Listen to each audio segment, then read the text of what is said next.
বর্তমানে ব্রাজিল দলে ফ্রি কিকে গোল আর দেখা যায় না অনেক দিন থেকেই। একটা সময় ছিল যখন ফ্রি কিকে ব্রাজিলিয়ানরা ইতিহাস লিখেছিল, কিন্তু সময় পরিবর্তনের সাথে সাথে ব্রাজিলিয়ানরা কোথায় যেন হারিয়ে ফেলেছে। ফ্রি কিকের র্যাঙ্কিং দেখলে আপনারা বুঝতে পারবেন ব্রাজিলিয়ানরাই থাকবে সবার উপরে। তাহলে চলেন দেখে আসি বর্তমানে ব্রাজিলের ফ্রি কিক টেকার কারা। Number 4, Rodrigo গোয়েস। নেইমারের অনুপস্থিতিতে ব্রাজিলের হাল ধরা এই তারকা রিয়ালের হয়ে ফ্রি কিক নেওয়া দেখা গিয়েছে। ব্রাজিলের সাম্প্রতিক দলগুলোতে নেইমার না থাকায় বেশিরভাগই তিনি নিয়েছেন। রিয়ালের দুর্দান্ত ছন্দে রয়েছেন রদ্রিগো, আর কোপা আমেরিকায় ফ্রি কিকের দায়িত্ব থাকতে পারেন এই রদ্রিগো গোয়েস। Number 3, Lucas Paqueta. যেই তারকাকে ব্রাজিল ভক্তরা সহ্যই করতে পারত না, আর সেই বিপদের পাশে দাঁড়িয়েছেন তিনি।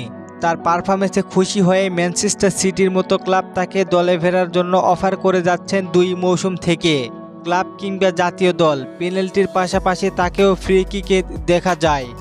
Number 2, Raphinha. ব্রাজিল এবং বার্সেলোনার রাইট উইঙ্গের প্রতিপক্ষের ডিবক্সের ভিতরে বল নিয়ে খুব সহজেই ঢুকতে পারেন, গতি এবং স্কিল দিয়ে সহজেই। রাইট উইঙ্গের হিসেবে জাতীয় দলে তাকে খুব দরকার, তবে তাকে জাতীয় দলের হয়ে অনেকবারে ফ্রি কিক নিতে দেখা গিয়েছিল। আশা করা যাচ্ছে কোপা আমেরিকায় ফ্রি কিক নেওয়ার গুরুত্বপূর্ণ প্লেয়ার হবেন তিনি। Number 1, Neymar junior. একটা সময় প্রায় ফ্রি কিক থেকে অনেকগুলো গোল করেছেন নেইমার, কিন্তু ইনজুরি আর সময় পরিবর্তনের সাথে সাথে ফ্রি কিকের দক্ষতা কমতে থাকে নেইমারের। এবারের কোপা আমেরিকায় খেলা হবে কিনা সেটি নিয়ে রয়েছে এখনও সংশয়। তবে যদি নেইমার কোপা আমেরিকায় খেলেন, ব্রাজিল তাদের সেরা তারকাকেই পাবেন।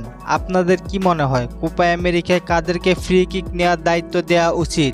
জানিয়ে দিন কমেন্ট করে।